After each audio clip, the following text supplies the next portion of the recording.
Welcome to the International Express to Book Central, departing now. Grab a seat, settle in, and let's while away the journey with some book chat.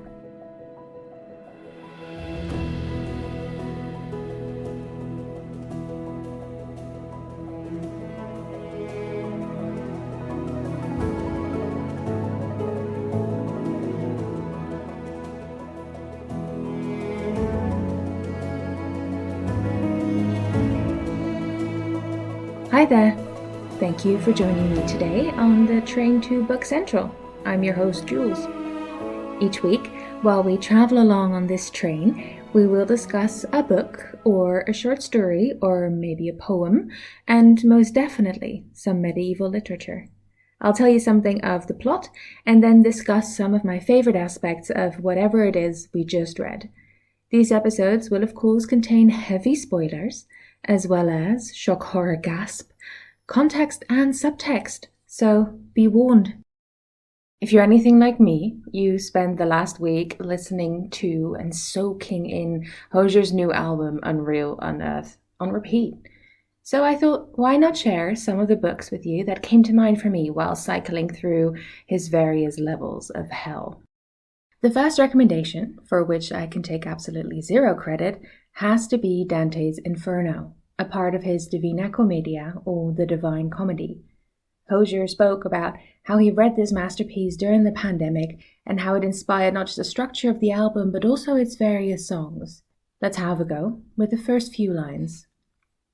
When halfway through the journey of our life, I found that I was in a gloomy wood because the path which led aright was lost. And how hard it is to say just what this wild and rough and stubborn woodland was, the very thought of which renews my fear. So bitter it is that death is little worse, but of the good to treat which there I found, I'll speak of what I else discovered there. In the Inferno, the first part of the Commedia, Dante descends into hell. Dante's hell is divided into 9 concentric circles, each of which punishes a different kind of sin with poetic justice.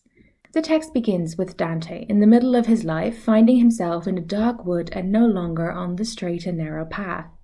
He is found there by the ghost or shade of the Roman poet Virgil, who then guides him through the 9 circles, where he meets famous sinners and is confronted by their unrepentance. Dante Alighieri wrote his Divina Commedia at the beginning of the 14th century, somewhere between 1308 and 1321. It is one of the most famous medieval works of literature, in part because of its concept of the afterlife, which is representative of the medieval worldview of the church at the time, but also relies upon Aristotle's work. It is meant to depict how the soul journeys towards God, beginning with the recognition and rejection of sin in the Inferno. The next 2 parts, Purgatorio and Paradiso, demonstrate how one can live a good and repentant life and how the soul can ascend towards God. I'm not at all surprised a work like this would lead to a musical masterpiece like Unearth, as Hozier works his way through the various rings of hell towards a potential ascent. It's been a while since I've read the Inferno, to be fair, and it's not necessarily the easiest of works as it is a narrative poem, but it's well worth anyone's time. Moving away from the medieval and Hozier's direct inspiration to books the album reminded me of. The first was Babel by R.F. Kuang. One song on the album specifically, Butchered Tongue, deals with language, but the importance of language as a cornerstone of a culture echoes throughout all of Hozier's work. In Babel, a young man names himself Robin Swift after being orphaned in Canton and brought to London to study at the mysterious Babel, a tower in the heart of the University of Oxford. There he learns various languages, from Latin and ancient Greek to Mandarin and Cantonese. Language is magic in this world, and the ability to translate and manifest this ability onto silver upholds the British Empire's quest for territory and wealth. Serving Babel means serving the Empire, and as a colonial subject himself, Robin starts to doubt his place in the world. This novel is all about language, about what it does, how it ties one to home but can also alienate one from home.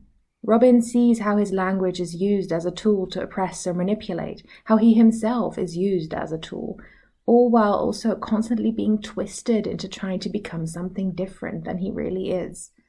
R.F. Kuang brings this struggle to the forefront in a way that is both riveting and affecting.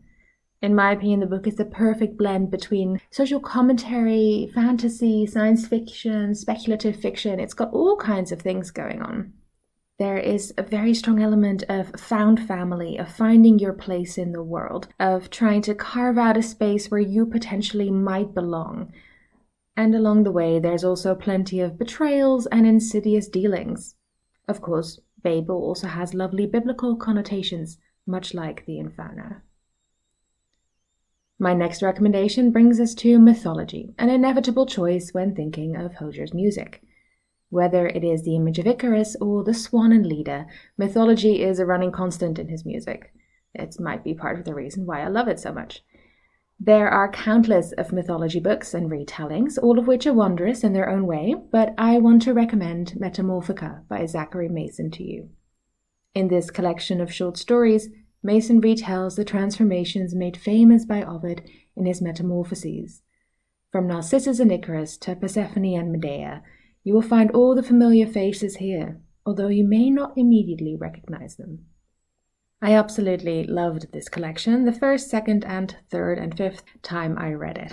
Mason does something new and invigorating with these tales, which brings new aspects about them to light.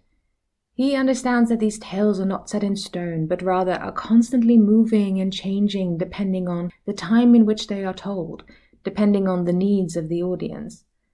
Just like Dante knew that humans were shaped by their time, culture, and circumstance, so Mason understands that a story can be shaped and reshaped to help us understand our own place in this world. The writing is also beautiful, and that's always a bonus, of course, but the way that certain moments from these stories have stuck with me, the way certain imagery still comes to mind, even though it's been quite a bit since I last read it, that's just the hallmark of a good short story collection. So do yourself a favor and read Metamorphica. My next recommendation is a novella by the Irish author Claire Keegan called Foster. This novella tells the tale of a young girl who is sent to live with a married couple on a farm in rural Ireland. The girl is never named, and she has no idea why she was sent away or when she'll go home. But through living with this couple, she discovers a certain warmth and gentleness in life which she's never experienced before. A secret threatens to cast a shadow, however, over her stay with this family. I don't want to make too big a deal out of the secret, even though it's technically a part of the tale. What really struck me about this novella is Keegan's attention to detail, the way she understands the immense impact of a warm hand on your shoulder, the depth of emotion caught in a single glance, or the beauty of a ray of sunlight through a dusty window. Even though this novella is less than 100 pages, it packs so much heartache and beauty into every sentence that you feel like you've been through the ringer afterwards. While there is a dreamy quality to it, don't expect an overly cozy depiction of Irish rural life either. It isn't a cottagecore idyll of a country, but rather a place with a complex past, present, and future.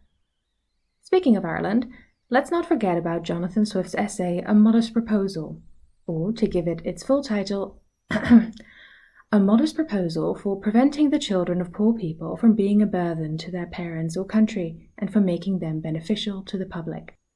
This essay was published anonymously in 1729, and in it, Jonathan Swift initially presents a careful and shocking description of the plight of the poor in Ireland. The solution he then suggests? The poor should sell off their youngest as food for the rich. A Modest Proposal is a work of satire, and Swift sustains this throughout, suggesting various ways to cook the children, all while also sneakily discussing proposals that would actually work towards alleviating the suffering of the poor. As I'm sure you can imagine, the suggestion of cannibalism was met with shock, especially by the aristocracy at whom it was initially aimed. Much as Hozier does in his song Eat Your Young, A Modest Proposal critiques income inequality, the war industry, and colonialism. Its content can make this a difficult read, but it is a crucial piece of literature for understanding the history of Ireland, in my opinion. My next recommendation is something entirely different. It is Miranda and Caliban by Jacqueline Carey, a novel that is technically a retelling of Shakespeare's The Tempest, but which, in my opinion, transcends the play. I have to admit, I couldn't really get into The Tempest when I had to read it at university, and I've seen a number of film adaptations of it which have made me like it a bit better, but I'm still not entirely on board with The Tempest. I'm entirely on board with Miranda and Caliban, though. In this novel, we meet Miranda, who is the lonely daughter of Prospero, growing up on an isolated island with no one to play with or talk to except chickens and goats. She seems to remember things from another time and place, however, and she is torn with questions about where she comes from and who she really is. Also on the island is a wild little boy, Caliban, who becomes enslaved by Prospero.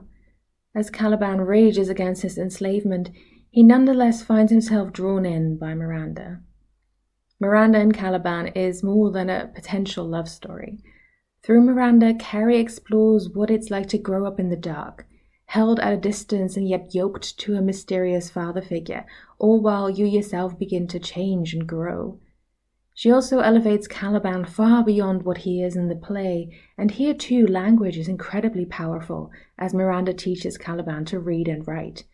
And this is also shown really interestingly in the writing style of the book. Between the two, Carey weaves a story about individuality, loyalty, dependence, and freedom, but also about heartache, pain, and suffering.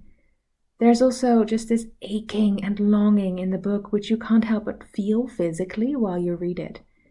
The tragedy of fate, of trying to change the story even though the chances are slim and the ending is already known, will keep you hooked throughout this novel.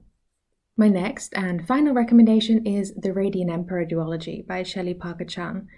The first of the two books, She Who Became the Sun, came out a few years ago, and the second book, He Who Drowned the World, came out this month.